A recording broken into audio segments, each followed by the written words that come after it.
Shalom saudaraku yang saya kasihi dalam Tuhan, salam sejahtera bagi kita semua. Selamat berjumpa kembali dalam program doa dan renungan firman Tuhan pada hari ini.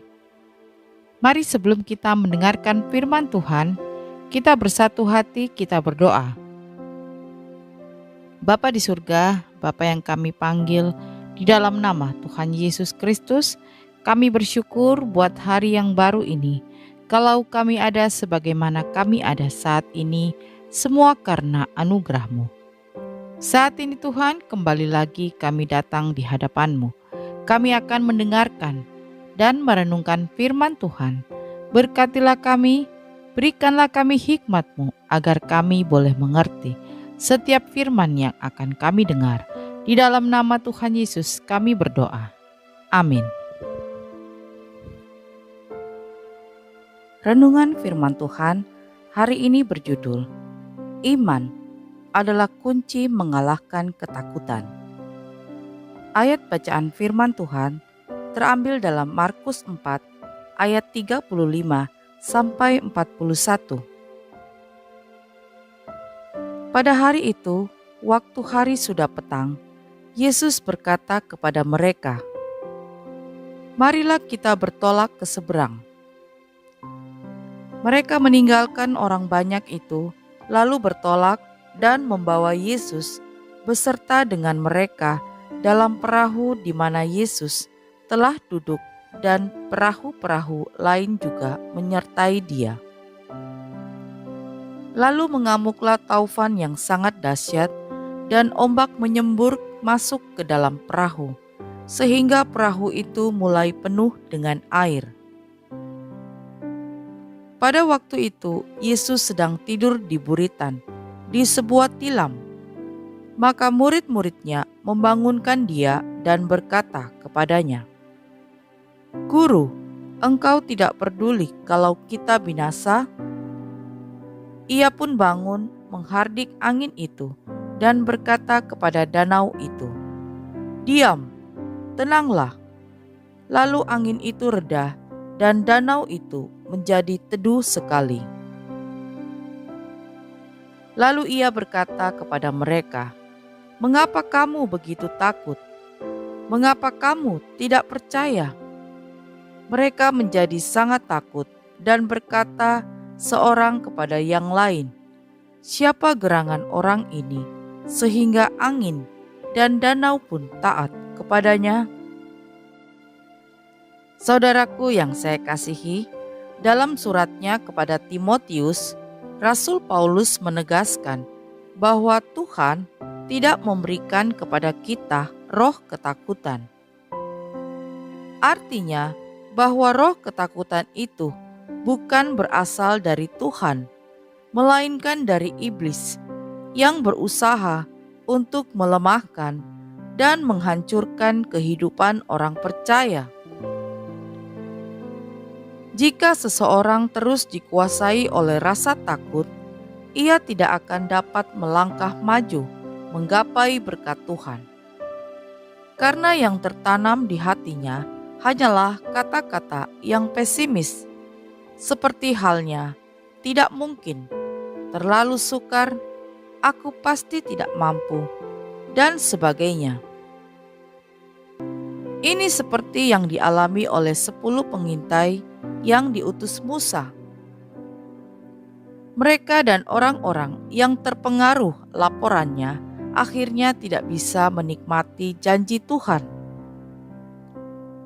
Namun sebaliknya, Kaleb dan Yosua dapat mencapai tanah perjanjian karena keduanya dapat mengalahkan roh ketakutan itu.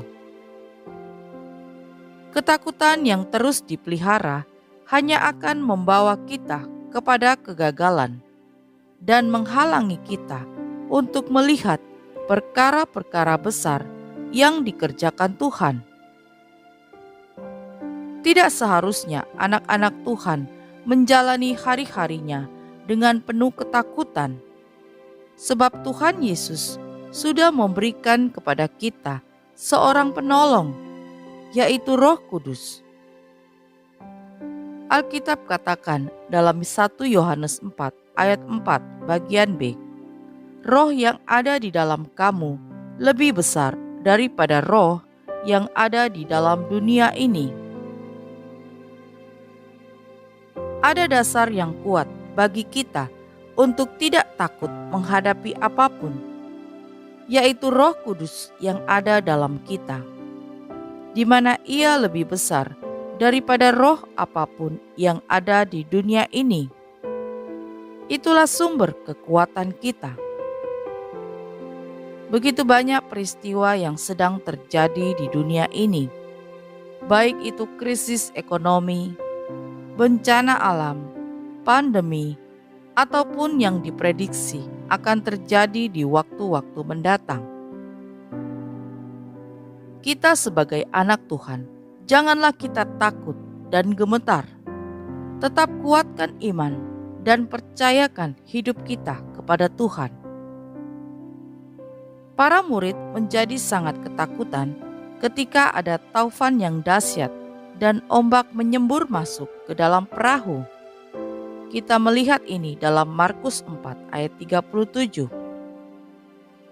Ini sama halnya dalam hidup kita.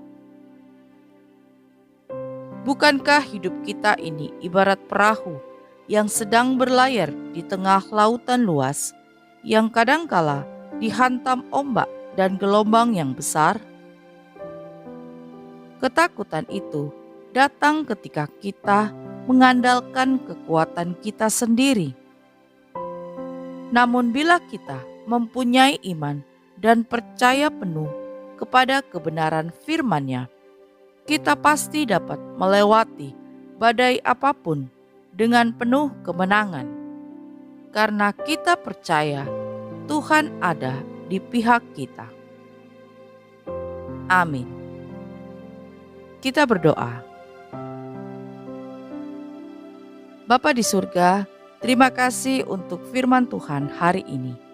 Kami mau kuatkan iman kami untuk percaya kepada firman-Mu. Apapun yang terjadi, kami mau memandang kepadamu saja. Kami mau berserah kepadamu. Kami percaya hidup kami ada dalam kendali tangan Tuhan. Terima kasih Tuhan, meteraikanlah firman-Mu dalam hati kami. Ya Bapa, kami bersyukur buat hari yang baru ini, buat nafas yang masih Engkau berikan bagi kami. Ajarlah kami untuk tidak menyia-nyiakan waktu yang Engkau beri. Pakailah hidup kami Tuhan, hanya untuk menyenangkan hati-Mu. Kami menyerahkan segala aktivitas kami ke dalam tangan-Mu.